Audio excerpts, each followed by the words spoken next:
Hello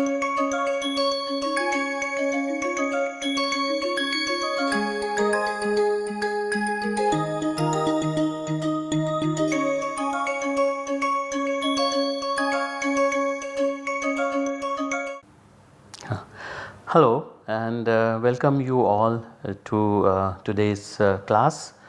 Last class we looked at some aspects of Claisen rearrangement.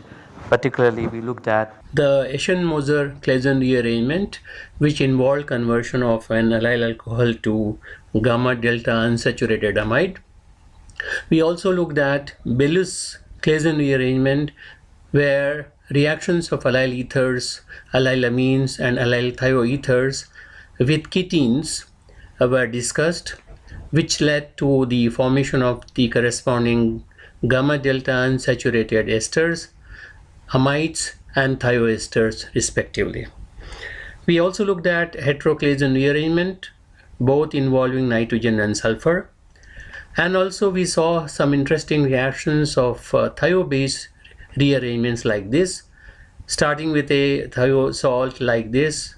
If we treat this with butyl lithium, we generate this anion, which undergoes an interesting rearrangement to cleave this carbon sulfur bond and make this carbon carbon bond to get this interesting thioketal based compound.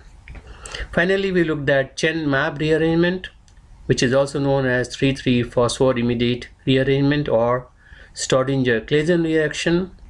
This involves the rearrangement of this phosphorimidate in 3,3-phosphorimidate rearrangement, which is like a Claisen rearrangement, in which we start with an allyl alcohol and form the corresponding allylamine by the rearrangement of the double bond from here to here, with the formation of a carbon nitrogen bond here, finally leading to the product like this. So today we look at another rearrangement which is called as Zwitterionic-Claisen rearrangement. And again, as we saw last time, that when we did the ketene based reactions, the reactions took place at room temperature, and here also we will see that reactions take place at room temperature or below. Thus, for example, if we take an allylamine of this kind and react with an acid halide like this in the presence of a Lewis acid like trimethyl aluminum and of course potassium carbonate as a base in chloroform at 0 degrees, what is formed eventually is this particular kind of product. Now, what is believed that this particular allylamine interacts with the acid halide in this particular fashion, because there is a nitrogen carbon bond formation between this nitrogen and this carbon to lead to such an intermediate where the Lewis acid is interacting with the oxygen. Then we of course can expect under basic conditions to form the corresponding enolate of this kind, which can be written up in this particular fashion. And of course this transition state, which is a 6-member transition state, then allows a rearrangement of Claisen type, and since it is all along involving a zwitterion, therefore it is called as Zwitterionic-Claisen rearrangement. And this rearrangement leads to the formation of this particular product here, which can be written up in this particular fashion. Now, depending on different kinds of substitutions and the number of substitutions, one can get different kinds of products. Like in this particular case, we have started with this particular double bond being trans, and therefore we have got a product of this kind, which is an anti-product. But one can take different kinds of substitutions and get different kinds of products, syn or anti, and variously substituted. So this is a variation of the ketene based reaction. Of course, you can put as many substituents as they are allowed.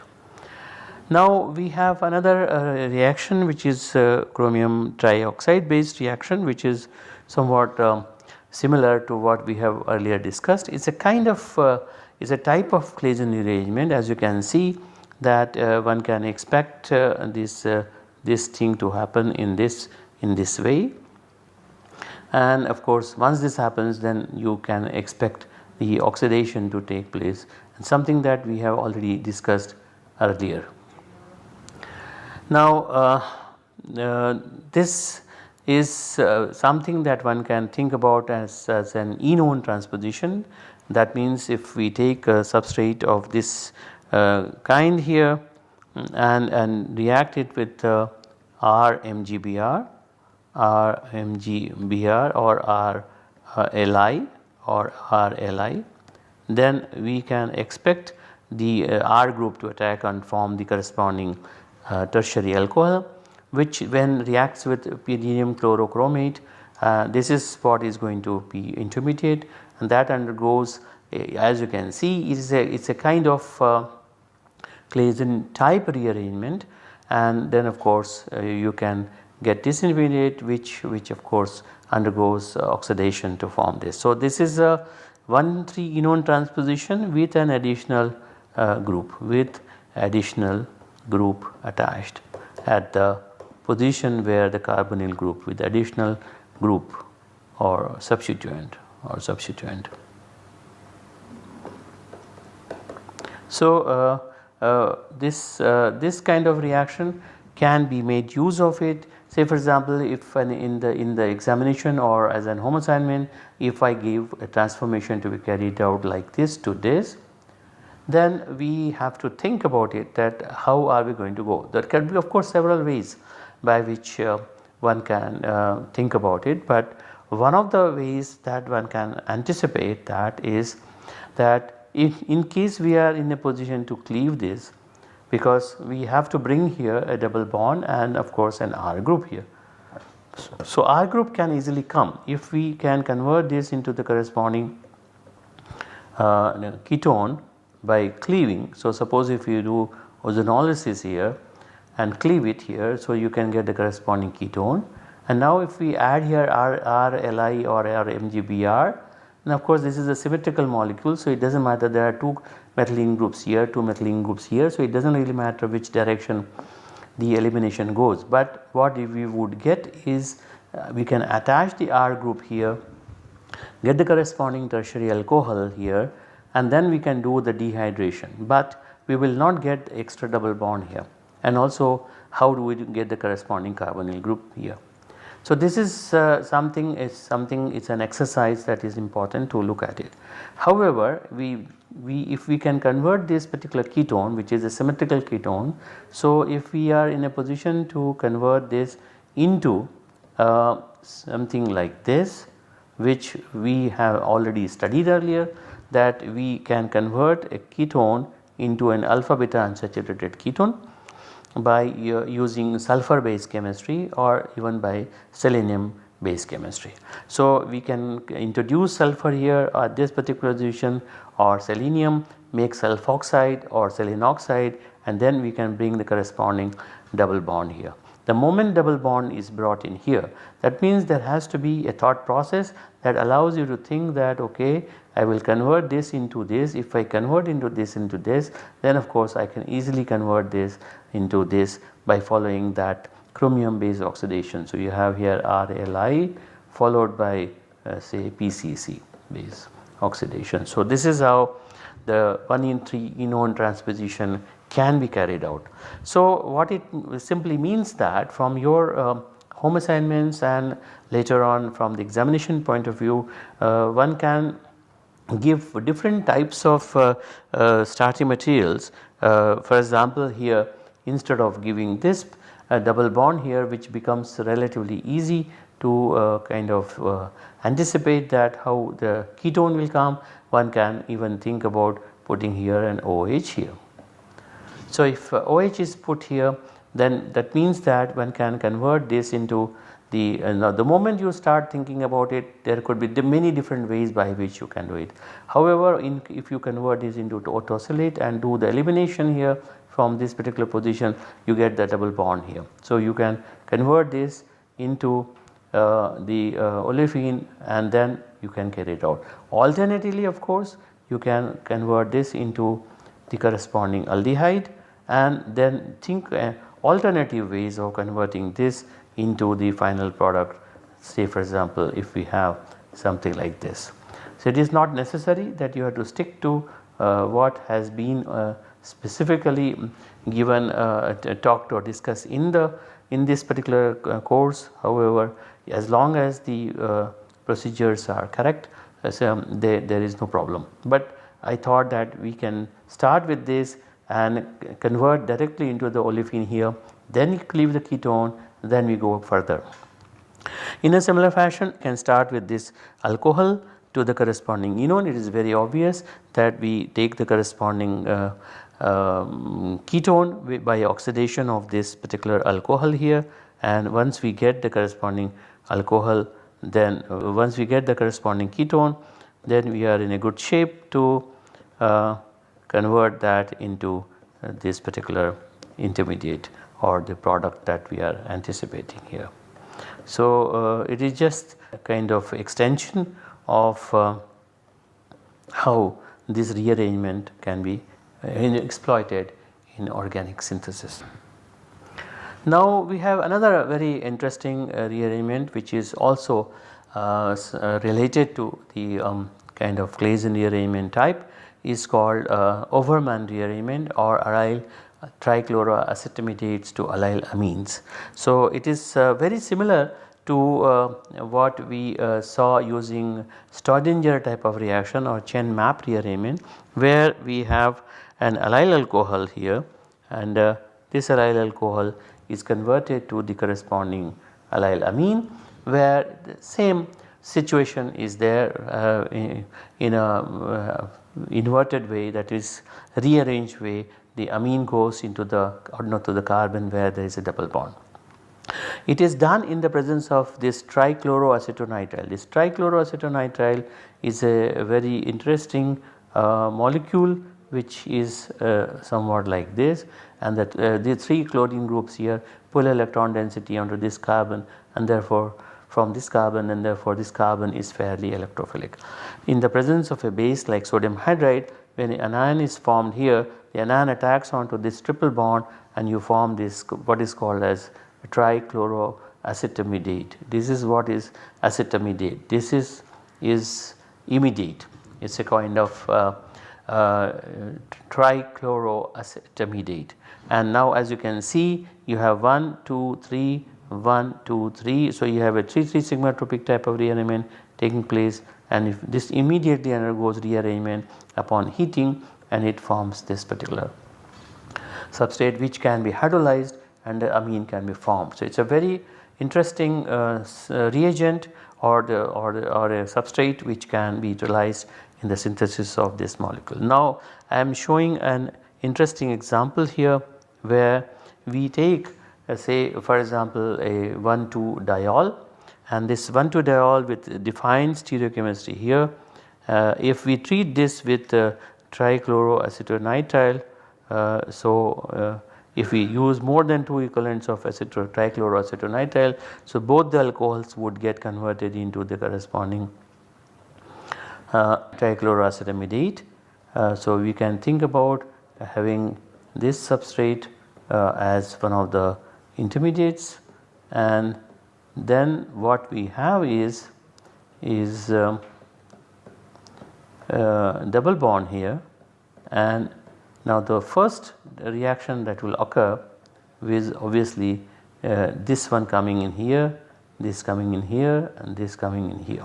So that gives the first rearrangement where we can write something like this, and then what will happen, we transform this into, say you have NH, CO, Cl3, and then you have an R1 here. Now this has been particular allyl alcohol, and there is a homoallyl alcohol. Now that has been converted into an allyl amine, and also now it is an allyl alcohol which is now in the form of trichloroacetamidate. So this undergoes second rearrangement as you can see here, and of course then we can expect that you have a product which is somewhat like this.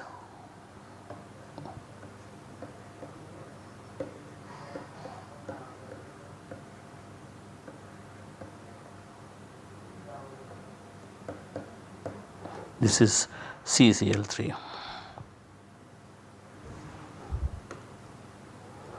COCl3. It should be CCl3.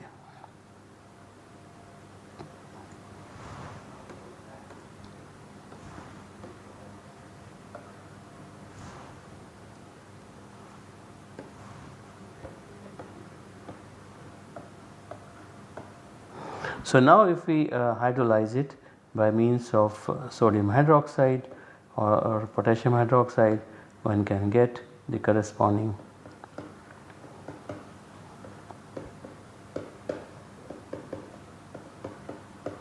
Now in this reaction, as you can easily appreciate, that the geometry of the OH group is converted to the corresponding amine, same is here. So in the final product that we get, the geometry is reflected into the final product, but except that the position of the hydroxy group has been changed, and eventually the amine comes at a carbon which is on the other side of the double bond. So we get we start with a vicinal diol, which is a vicinal diol, and we get the vicinal diamine, but with a stereochemistry is well defined. So this is a very interesting Overmann rearrangement, which is extremely useful in organic synthesis.